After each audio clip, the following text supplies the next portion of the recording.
Alex, I walked into the shop this morning, and the first thing I did was knock a half-full container of wood glue onto the floor. Starting the day with a literal bang, or more of a sticky thud? It was a very quiet, very permanent thud.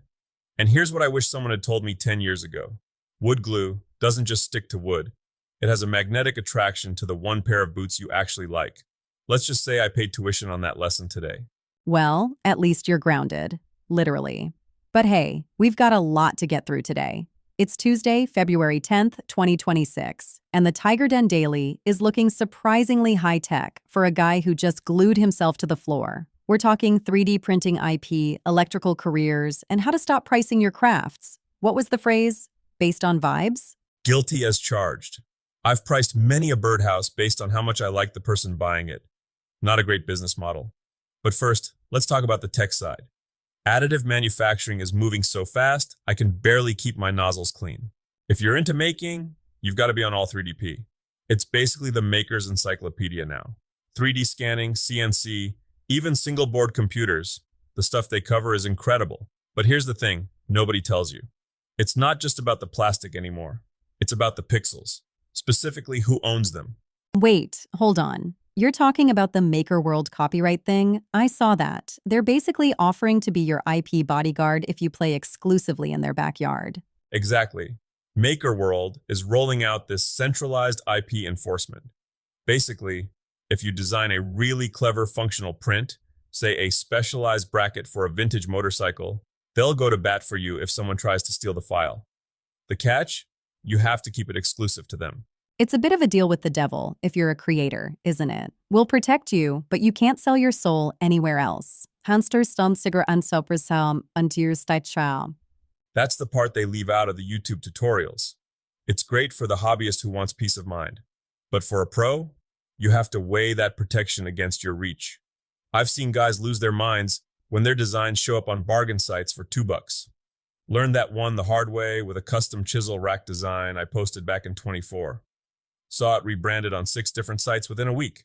Okay, moving from the digital world to the very if you touch this, you might die world. Let's talk about the electrical trades. My favorite brothers and sisters in the trades?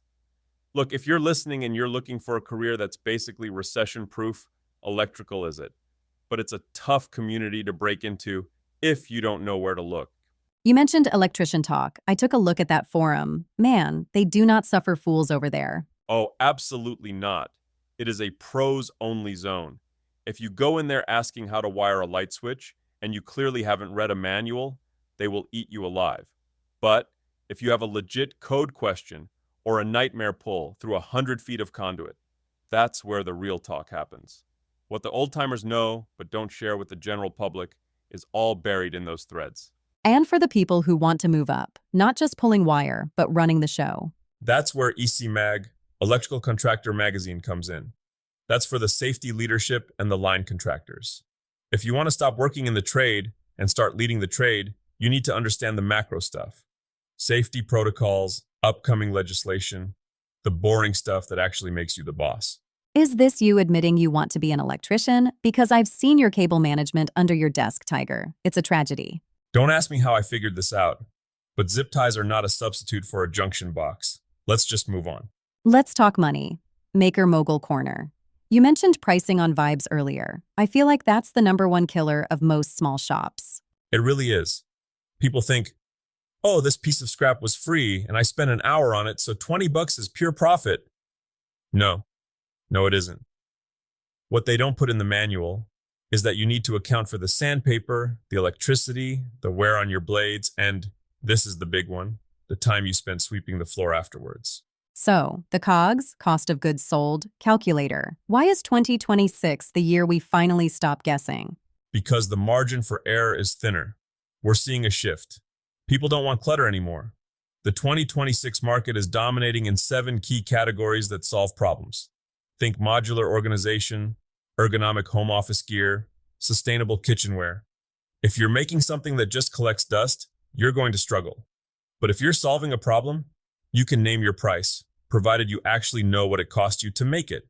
Okay, but what about when you're just starting? You don't have a fancy calculator. You just have a notebook and some sawdust in your coffee. Then use the materials plus labor plus overhead formula. And then And this is the part nobody warns you about. You have to multiply that by your markup. Most makers forget the markup. They just cover their costs and wonder why they can't afford a new table saw when the old one gives up the ghost. Speaking of table saws and gear, let's talk shop upgrades. Everyone wants the dream workshop, but most of us are working in a garage next to a mountain of Christmas decorations and a lawnmower. You're describing my first 3 years. Here's what I wish someone had told me. A dream shop isn't about the color of the cabinets or having every tool in the catalog. It's about workflow. The toolbox method. Explain that to me for the garage gym folks. It's modularity. Whether you're building a gym or a wood shop, you build it in units. Don't try to renovate the whole 400 square feet at once. Build one perfect workstation, then build a modular storage unit. If it's for a gym, you're looking at a high-performance footprint that can be packed away. It's about treating your space like a tool instead of a storage unit. And those annual fixes. You said there are 4 common failures that halt production. Oh man. Number 1 is always dust collection. We all ignore it until we're coughing up sawdust for 3 days. Number 2 is lighting. You can't build what you can't see. Number 3 is tool calibration. Your square isn't square anymore, and you're wondering why your joints don't fit. And number 4, it's the I'll fix it next week pile. That pile of scraps and broken jigs that eventually becomes a physical barricade to your creativity. I feel attacked. My fix it next week pile has its own zip code. Nobody warns you, but that pile will kill your spirit faster than a bad Yelp review. Spend one Saturday a year, just one, clearing the ghosts out of your shop. You'll feel 10 pounds lighter. So, what's the big takeaway for today, Tiger? Between the IP protection for our 3D prints and the no-vibe pricing? I think it's that the TigerDen way isn't just about making things. It's about the professionalization of our passions. Whether you're an apprentice electrician or a hobbyist woodworker, there's a level of respect you have to give the craft. Respecting the process, so the process respects you. Exactly. Don't be afraid to use the tools, the digital ones, the financial ones, and the oily ones. And for heaven's sake, if you drop wood glue on the floor, grab a rag before you step in it. Stay gritty, stay creative. Wine Sainer in CR. We'll see you in the shop tomorrow. And keep your fingers away from the blade. Seriously, ask me how I know.